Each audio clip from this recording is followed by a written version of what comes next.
Hi. Welcome to Talk Comics to Me. It's Talk Comics to Me time. Wukawa. I'm Champenstein. I'm Heather Hadfield. And we're just here to talk about comic books. That's all we ever do. Like, I It's don't know why you show up to the show expecting something different. This is what we do. It's boring, but you do it. You come here with us. Come So along for this journey as we talk about comics. Heather, you take it off. You rattle off some comic books for us. At least the first one. All right, here we go. This is Slumber. This is issue number 2. This is an Image joint. This Sorry, I'm just thinking about the terrible thing Image did this week. So, oh, enlighten me. oh, just that NFT secret history. Oh, right. Okay. The secret history of war, the war on weed. That's the Ape Club collab. Yikes! I thought that was just a joke. That No, was a real thing. That was a real thing. That was a very real thing. Yikes. Yeah. So continue talking about your book. Oh, okay. I'm sorry. Yeah, it was really bad. It was just There's a lot of bad information being thrown at me in the last 20 minutes. Not by choice. I'm just trying to read my comics, bro. I didn't mean to. I'm sorry. I'm always the bearer of bad news. Okay, I'm not gonna find it any other way. Like, I'm not, it's not gonna be sent to me organically. I need you to tell me. Okay, so yes, this is Slumber. This is issue number 2. This is about a tiny group of nightmare hunters. They go to sleep and they go into your dreams and they get rid of the nightmares. Basically, the main character, a woman, has been going into these nightmares searching for woman something. It's a woman. Yes. Sorry. Yes. She is like a master nightmare hunter. She goes in and she slays. So basically, she has been searching for this nightmare within a nightmare. You know what they call that? A dream? A nightmareception. So she, this nightmareception, it has been like going through other people's nightmares and like leaving clues for her to like tease her, pull her along, play jokes on her. And she's basically trying to find this nightmare because it's been bothering her for years and she wants to know what's going on. In this issue, there is a cop who was investigating a death. In the first issue, he's been investigating this death that happened under like strange circumstances, and he begins having nightmares that have to do with that nightmare that main nightmare lady's trying to catch. And so he goes to her for help, and she goes into his dreams, and he's in a way like helping her while she's helping him get rid of the nightmare. So that's basically it. She's just in so many nightmares trying to find this nightmare witch.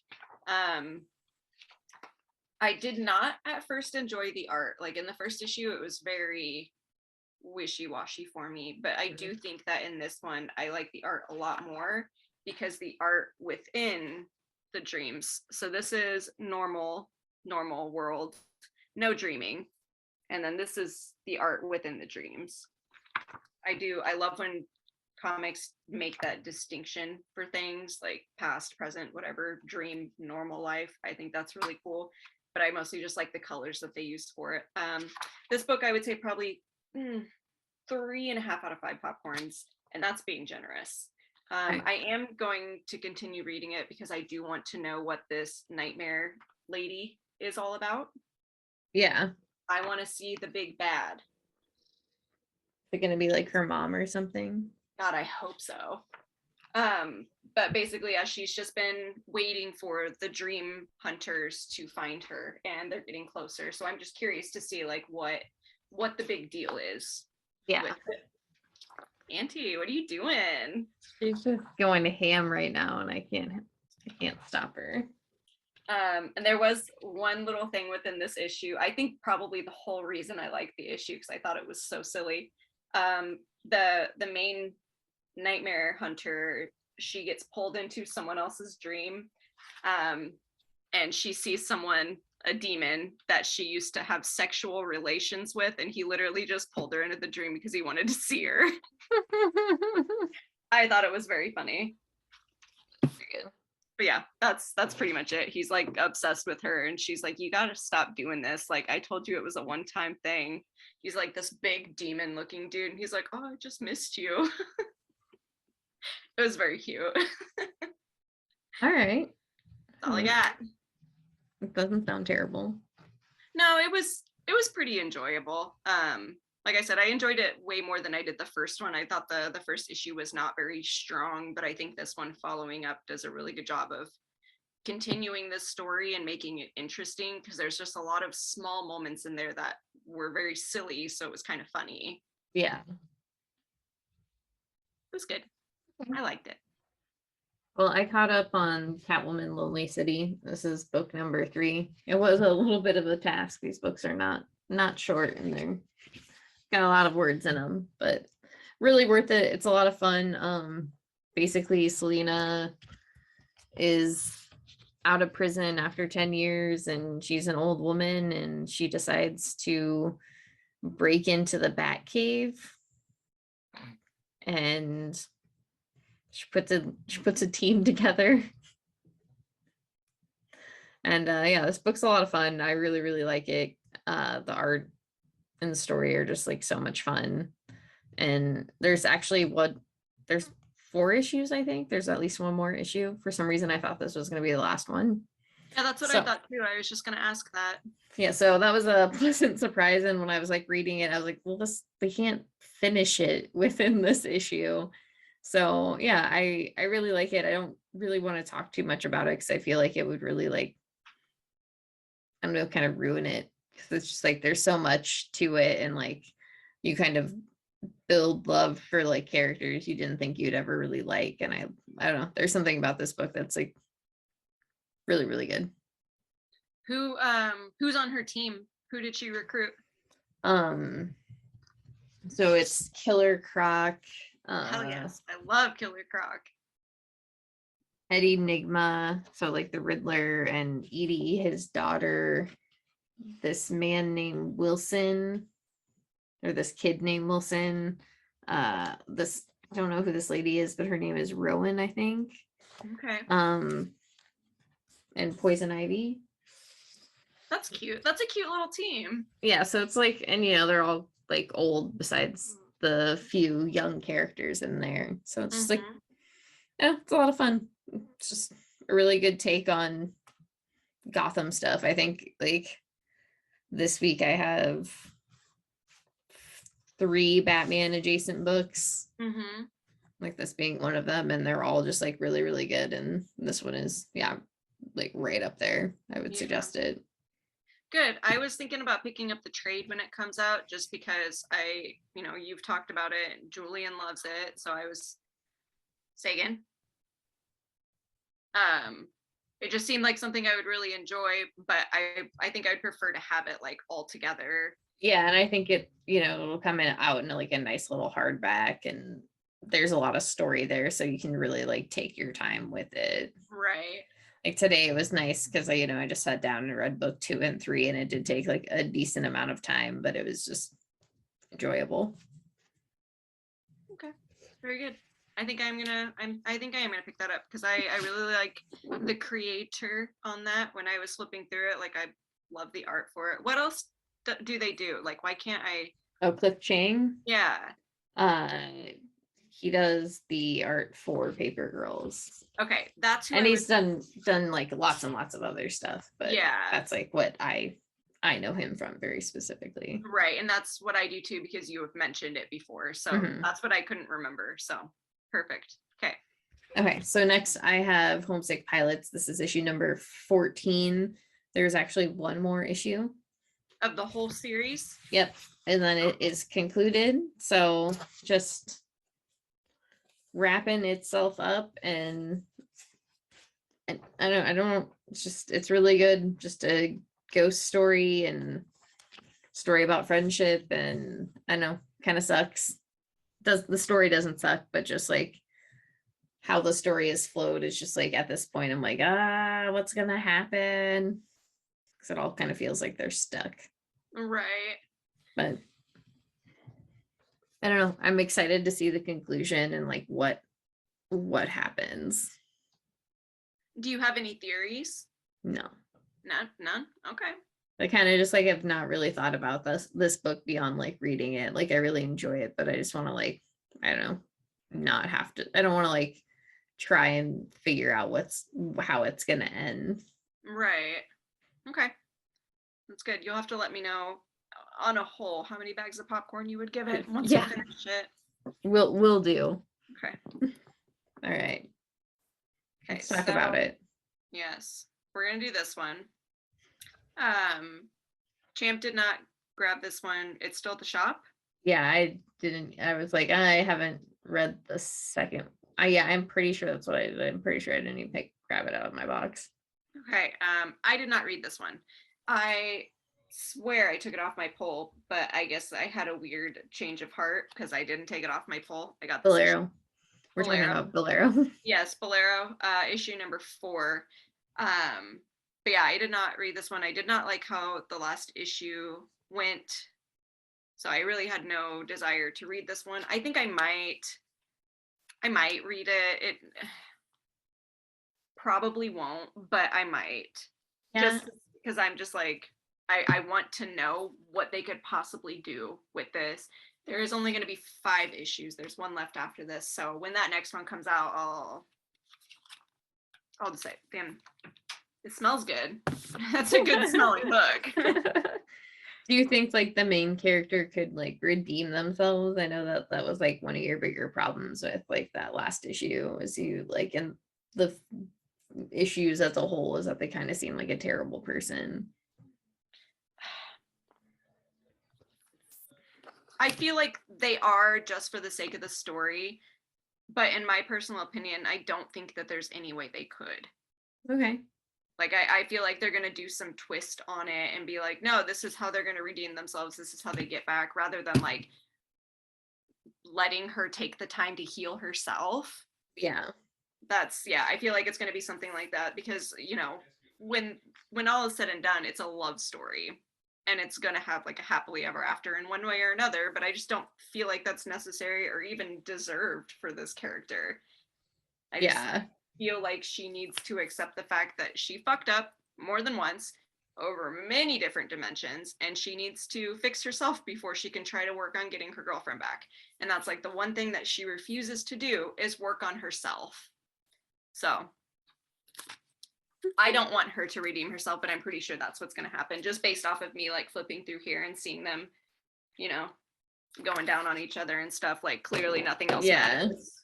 Just being in love and yeah.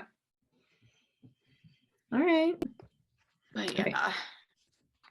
So a book Heather and I both read, but Heather doesn't have, is Dark Beach. This is issue number 1. This was a fun little mystery story by Michael J. Ruiz Unger, and Sebastian Pires does the art, and Ray Jones does the colors. It's like I really like the art for this book a lot.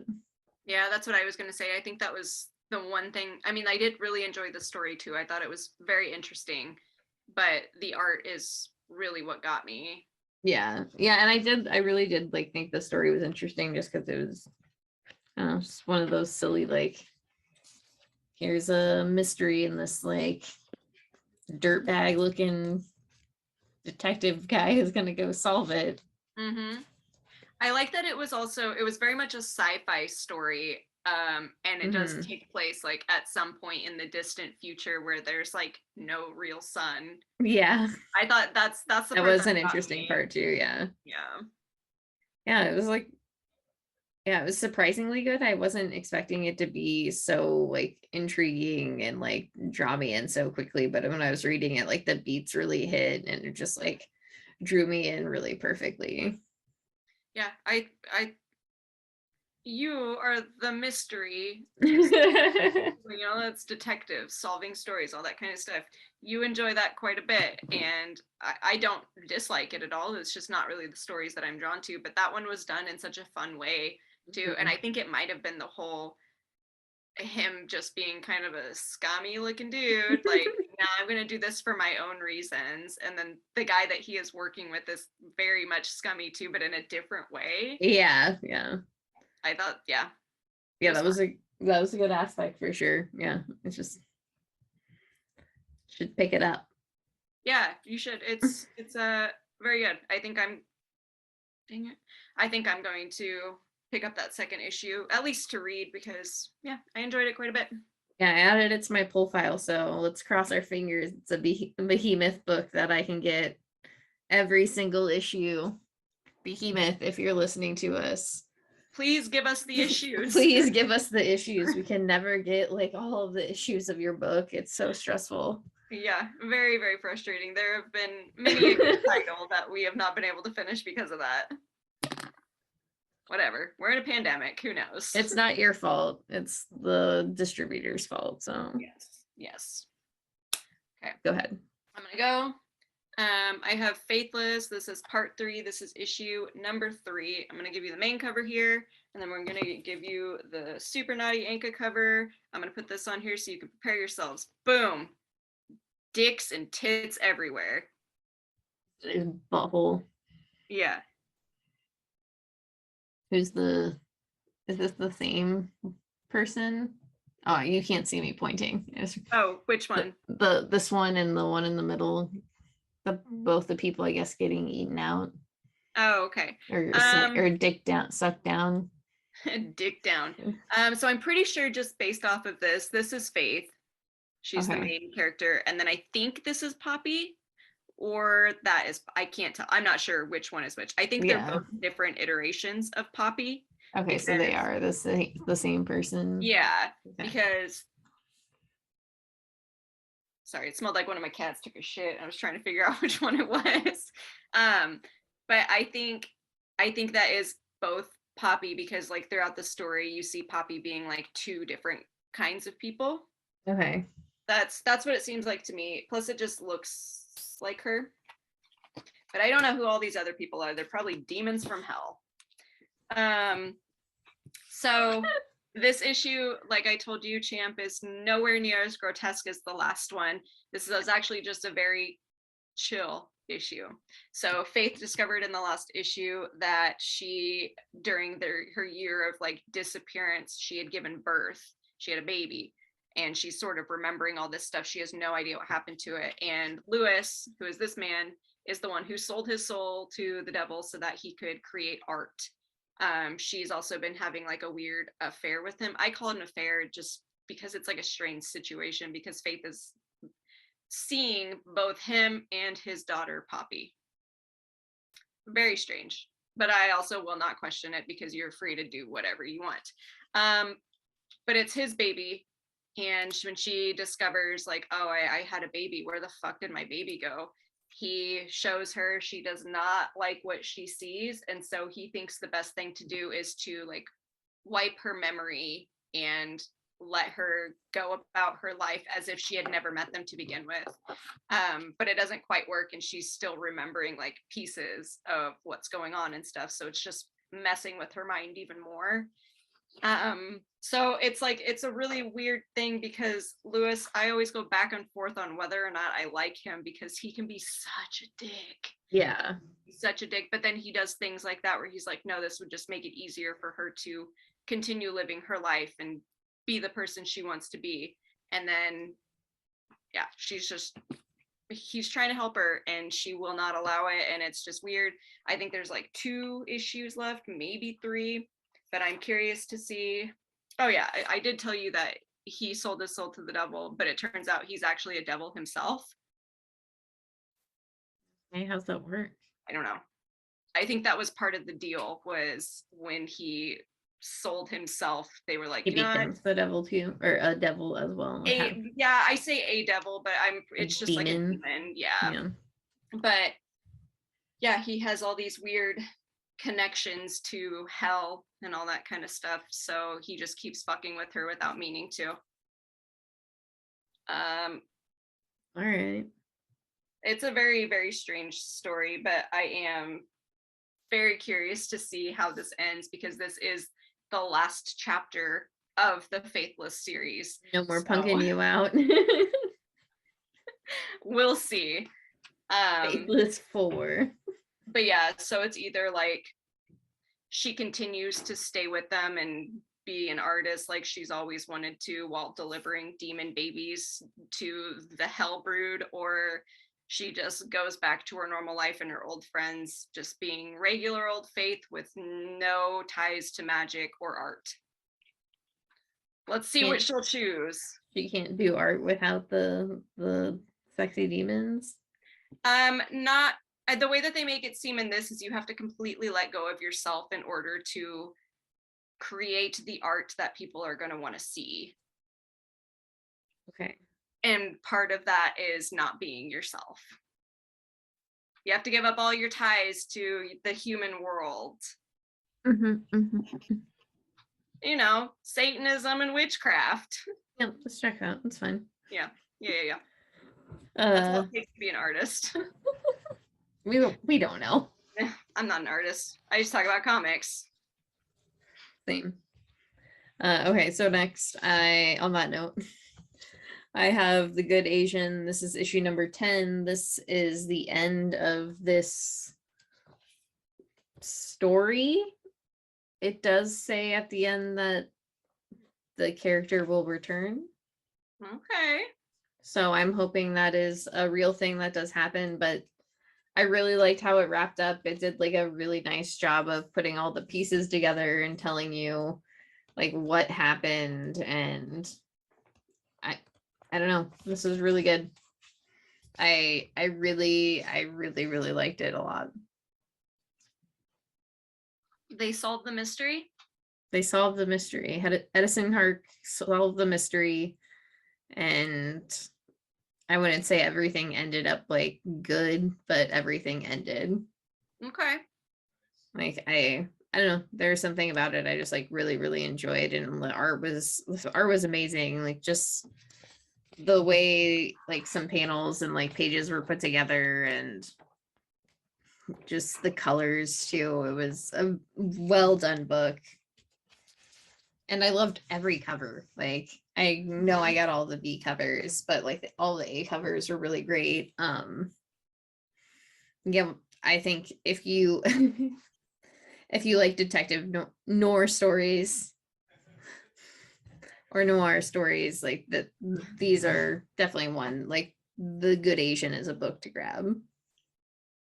And if they do a second part to it, or when they do, or a next story arc or whatever, you will be picking it up. Oh, for sure. Yeah. Okay. Yeah, most definitely. Like it's at no point did I not enjoy myself reading it. And like I felt like I learned stuff because there's a lot of really like great back matter. There was just a lot of like good references to things I never knew about either in there. And I know it's just a well told story. Very good. I'm glad you enjoyed it. I know you talked about it the entire time, how much you liked it. So yeah, I'm glad it ended in a way that was enjoyable for you. Yeah, so it's very satisfying. Okay, I'm ready. Okay. This is Batman the Night. This is issue number 4 of 10. This is a book by our best friend Chip Zdarsky, and I can't remember the artist's name. Where's it at? Is it near the end? Yeah, it's Carmine Di Giandomenico. There we go. Colors by Ivan Placentia and lettering by Pat Brousseau. I still can't like quite put my finger on if I like this book or not. Like I enjoy it. I think the story is like, I don't know if I think the story's interesting. I guess that's it. Like I don't know. I don't think I'm interested in it enough. Like I like it just fine, but it's like it's not really grabbing me. Like I do, however, love the art. Like I Yeah, the think the art's art great. is incredible. But yeah, the story itself is like I just don't care enough about what is happening to truly enjoy what's going on. Because it just like also just feels like any kind of like starter Batman story. So Yeah. it's like he's gaining a friend now. So is this friend going to backstab him, or like is this friend gonna die? Like I assume this friend's gonna backstab him. And There's die. fairly heavy allusions to that. Like Yeah. I don't know, so like I do like what he is doing with this story, but I maybe I'm just like overwhelmed with Batman right now. that could be too. There's Yeah, just I a think lot. that yeah, I think that might be part of it because I do like that every issue is him doing a different task in order to become Batman. Yeah, I think for me that's like part of the reason it feels like kind of one dimensional. Yeah, I can see that. That makes sense. This is just like I know this Bruce Wayne that like we're talking about, like it feels like, like this isn't like growing the character in a different way. The story isn't like doing something necessarily different, I guess. And I think that's why Right. I'm not in, like I like it, yes, but it's just like every time I'm not necessarily like hyped to read it. Yeah. No, that makes sense. I share pretty much the same sentiment. It is a Batman book of him young, doing things to become Batman. That's really it. It is. That is really it. It could be worse. It definitely could be worse. I have read way worse Batman books. So. Same. Okay, so then next we have Batman Superman World's Finest. This is issue number 2. This is a book by Mark Waid, Dan Mora, and Tamra Bonvillain. And DC Abdikar does the letters. And I don't know, there's something about this book I really just really like. Also, I loved like the art shift. Yep. I was gonna say something about that. Can we just talk about our boy Dan Moore for a minute? Yeah, like Let's it's just talk about it. and like Tamara's colors too, the way that like both of them, like it just they're such a great team together, and I really I wish more people appreciated it. I know people do, but I'm just being selfish. I want more. I want the whole world to be like, yes, these two, I want to see them on every single book. But You have yeah, a favorite panel. I mean, I really like the panel where Batman's looking at like this one. Yeah, okay. I was like, I really like the colors and like the face, like the facial expressions in that like particular panel. But like as a whole, this book is just like it looks so great. And just like there's just so many like fun things about it. And I don't know. It's a good book. I love what Dan Mora does with like character faces, because a lot of his characters, they do look very similar in the way that like they're drawn, like the shapes of their heads and like all that kind of stuff. Like they all have very similar features, but there's always like one thing about them that sets them apart, and you can just tell who they are. This was my favorite panel. Superman drinking tea and just kind of blowing on it while talking about them being the smartest guys in the world, the room. I just thought that was really funny. But yeah, I do enjoy this book very, very much. And I really have no idea who like a lot of these characters are. Yeah. I mean, For me, it kind of feels like I know I had like compared it to Superman's pal Jimmy Olsen, like that run by Matt Fraction. And I stand by that, or like any Silver Age books. But like I also, it just reminds me of like watching the Justice League cartoon. Okay. In a really weird way, because it's like it's got that feel to it. And then especially with them bringing in other characters. But yeah, it's like I don't necessarily have a big like big knowledge on who, like the Doom Patrol and all of their business, all of the fun things that they get into. Yeah. But I just really liked, yeah, I really like their cameo in here, and I think it's a lot of fun, and I really liked the banter between like Robin and Supergirl. Like, just yeah, oddly enjoyable book. I don't know. I knew I'd like it, but I like it way more than I thought I would. Yeah, no, same. Me too. I really only went into it because of Dan Moore and Tamara and Aditya, but you know, it's just a very solid book. It's very good. I enjoy it. The writer's all right. I mean, I like Mark Waid just fine. I've just never really like read too much of his stuff, and like I was going to read it regardless of who was writing it. But Yeah. I do really enjoy what he's doing. It's just those three were the reason why I was like, yeah, okay, I'll read this book. Yeah, I enjoy it. It's good. It's good. It's good It's good. stuff. Okay, so I'm going to talk about this one. This is We Don't Kill Spiders. This is issue number 4. This is the last one of this series. One of the reasons why I love Black Caravan books. They're just in and out, done. This concludes the story of the witch that was in the village. Bjorn kind of discovers who has been messing with the entire village, killing people and all that kind of stuff. And then the witch that was helping them, I can never remember, Revna. Revna is the witch who was helping them try to figure out who was killing all these people. She had been banished when she was younger from being within the village, but she still kind of lived on the outskirts.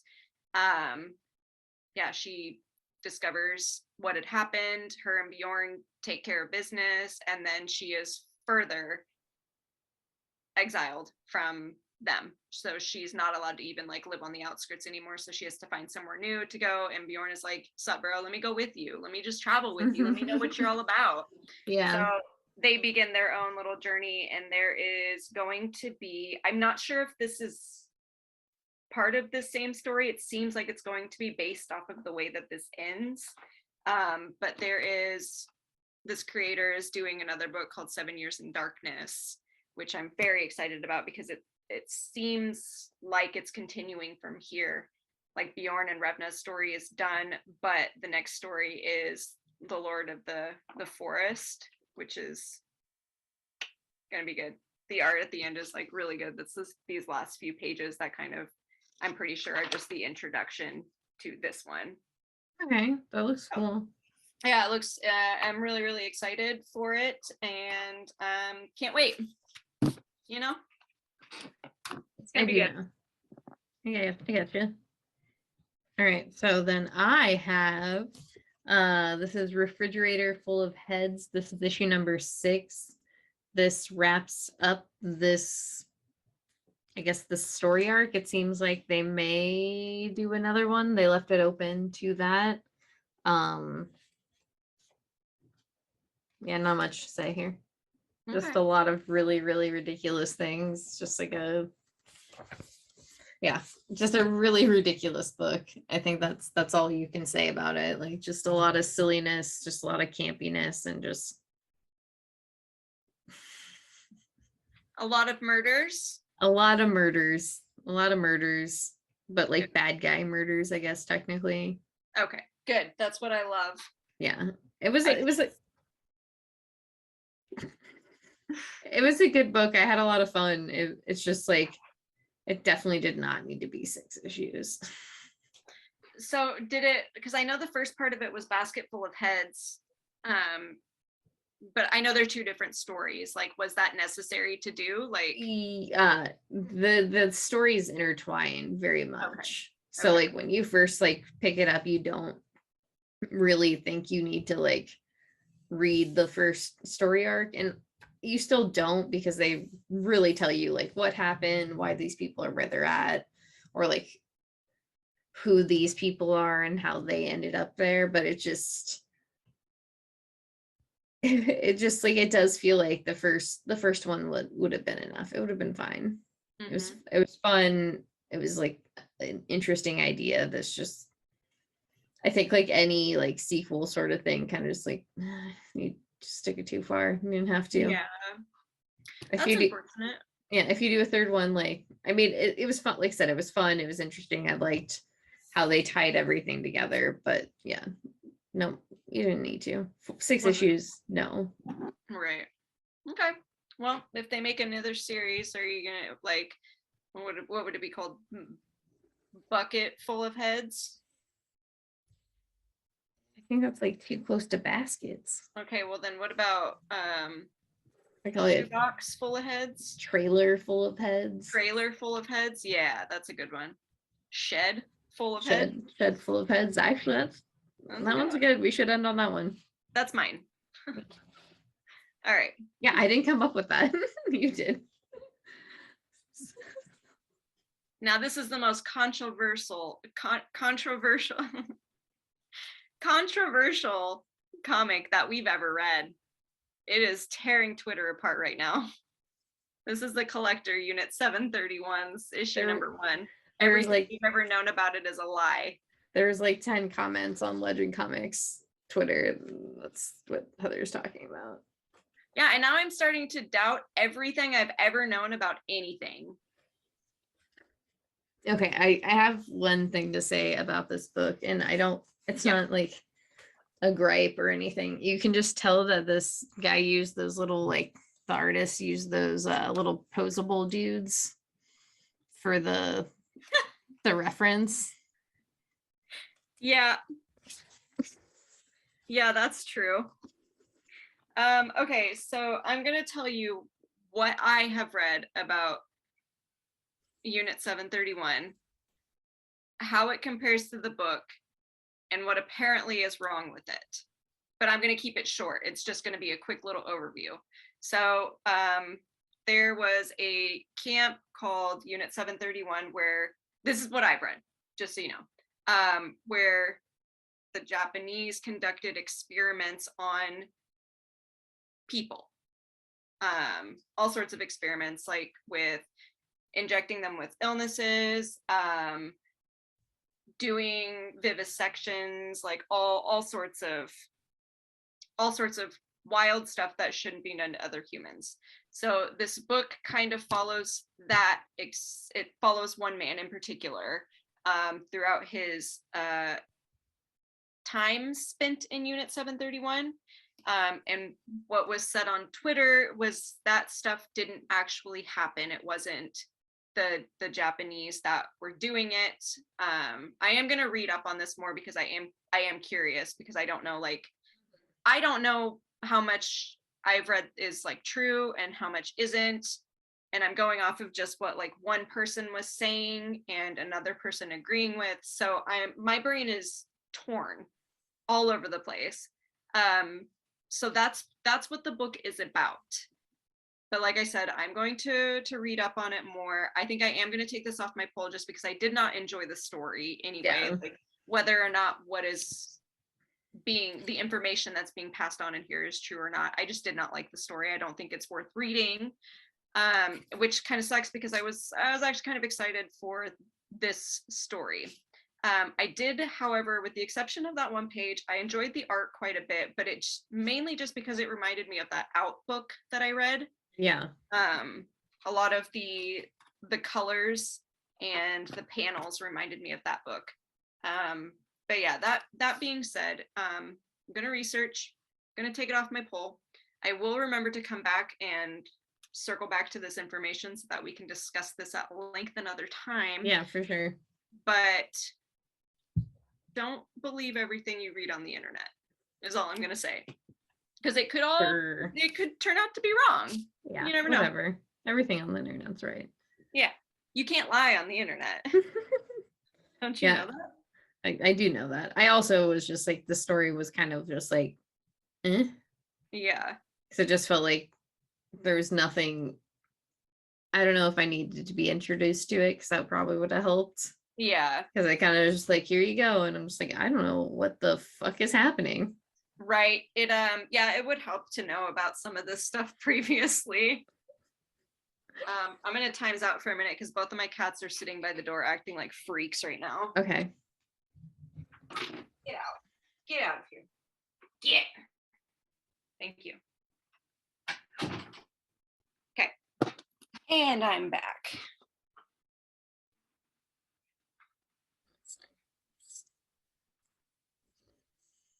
Looking at emails.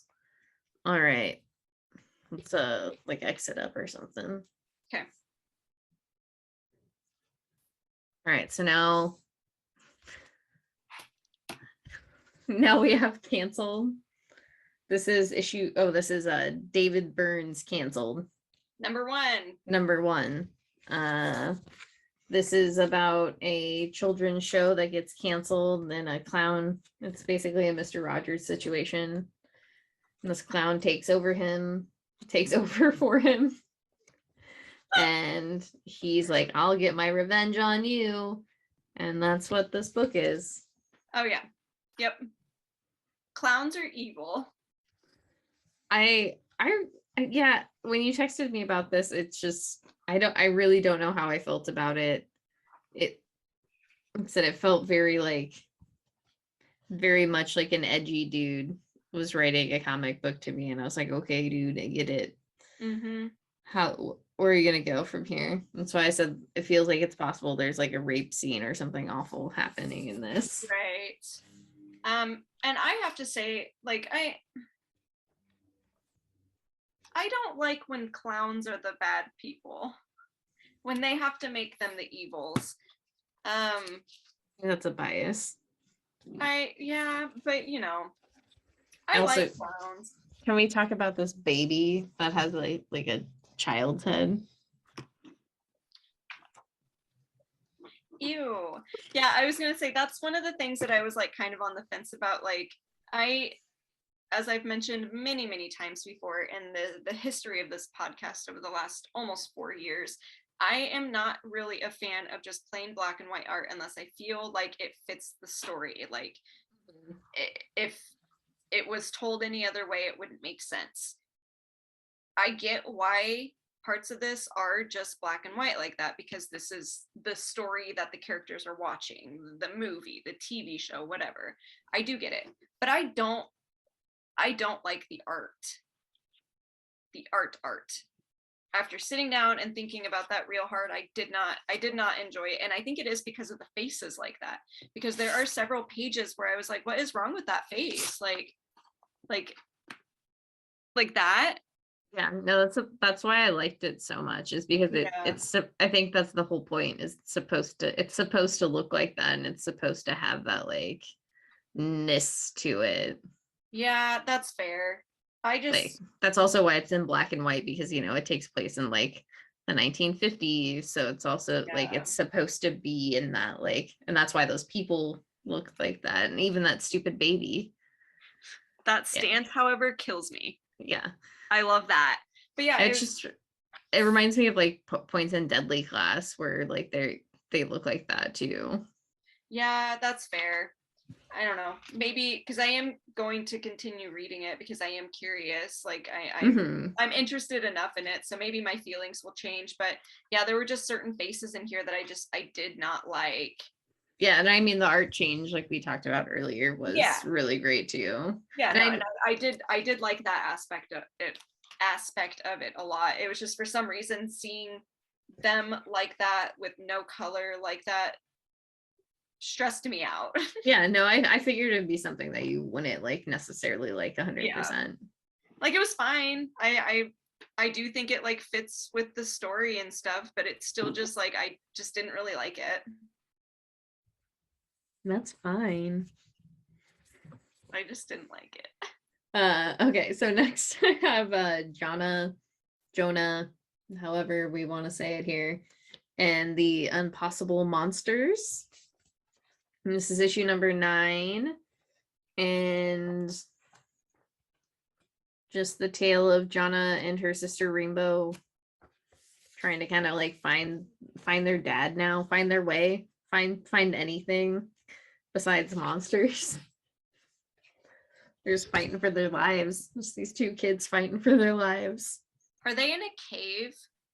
They're like inside a monster's body, I think. Okay. For some reason, I had it in my head that they were just like mining in a cave. Like that's just where they've been this whole time. No, they've been like all over the place. At one point, they were in like a gladiator arena where like Jonna had to fight like monsters in the like arena. Like they have been in a cave at one point. Yeah. Like just wild adventures. It's like it's a really fun book. It's obvious, most obviously for like children, but I do enjoy it. Like the art is just like really good. The art and the colors are just so good. Yeah. It's by Chris Samney and Laura Samney. And Matthew Wilson does the colors. Oh, perfect. We love Matthew Wilson. Yeah, and I mean the colors are like a good part of this book. But beautiful. It's a good book. It's fun. If you have children, I highly suggest it for your children. All right, you ready? Yeah. I have to, this is the damage I got from work so I could read this book. This is The Vampire Slayer. This is a new beginning of a Buffy book. And this takes place in a different universe where Willow is the Slayer, I guess. Yeah, see, I maybe I did not realize that that's what so we discussed the art. We do not like the art. And I think part of the reason why was because I couldn't tell who was who. Like, obviously they say their names, but and like on first glance, I was like, oh, that's Buffy. And then I was like, wait a minute. Wait, no, this one's Buffy. Because I didn't realize that it was supposed to take place in like a different universe. So when Willow comes out, like, I'm the Slayer, I was like, wait, that's Buffy? It was very confusing to me. The art did not make it easier. Giles is not hot in this. No, he's not hot. I mean, in the beginning, there is a little like short synopsis thing. Yeah. It says the intent every generation thing, and then it says, and this is an entirely new universe. See, I didn't see that part because it always says this at the beginning of Buffy. Yeah. So I just didn't think anything of it. I didn't read it. I was like, whatever. Yeah, no, that makes sense. Yeah, it was, I don't know. Like, I just don't, I feel like if I'm gonna be in a new universe or whatever, can I just at this point get different characters? That's fair. That's fair. That's what we need. Like, I don't want to see these characters anymore. You've fucking beaten these characters to death. Give me something else. You've done enough with them. We know their life stories in every universe that you've given us. Yeah, I just don't think that making Willow the Slayer, or like maybe like she's not the Slayer, but there's something wrong with Buffy, so she's like taking that mantle. Like, regardless, it's just like, I don't care. I don't want to see this. I don't want to see this. Yeah, because that's the only change that they've done. Yeah, like that's it. Like, Xander's still a stupid little crybaby, and Giles is still Watcher. Like, that was the only thing that they had changed so far, and it just was not an interesting change. I just feel like if they're gonna do something like this, just like fucking go for it. Just Buffy can exist in the past. Yeah. Like, these people can exist in the past, or like whatever, and these whole new group of people are in it. And if you need to, like, throw in some, old timers that like Spike or whatever, just like Angel, like, just it's annoying. Yeah, we should have more of Angel and his accent. I don't want more Angel, but it was just a vampire who I could name, and who was there. It would still be more interesting to me. Yeah, I don't know. All right. And this is our last book. This is The Nice House on the Lake, issue number 8. Getting close to the end, kind of. Yep. There's 12. Yeah. Or I thought there was 10. Is there 10? I mean, there's only 2 more things on here. Yeah. Oh, shit. On the very back page. God damn, why did they do this shit? So after all of the ads, the very last page, there's a guide to the characters, which shows the characters and their symbols. in case anybody who is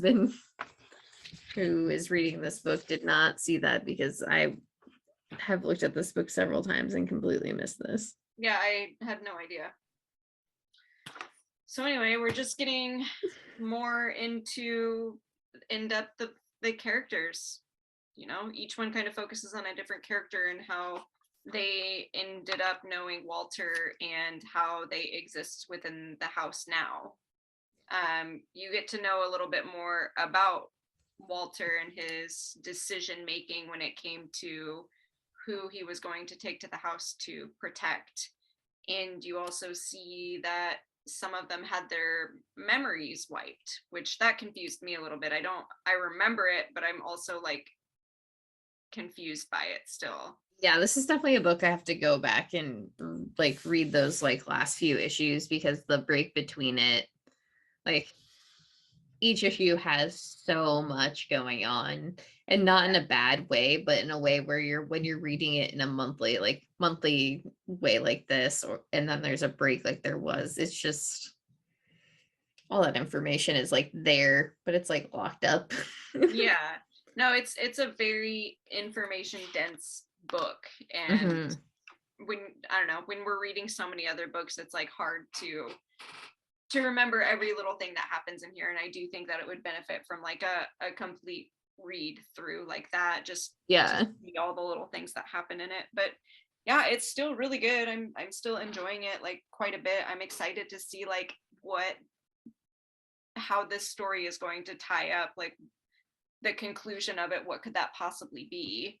Yeah, like what's it look like? And I guess we're seeing those bits and pieces of like where they end up, but like Mhm. how they get there is like a really good question. And I'm just like, I really love these covers, because it just really reminds me of like when you start reading the book, just like the way they're talking to you, because it just almost looks like a camera is like pointed on them, and just like then they start telling their story of like being in this house. Right.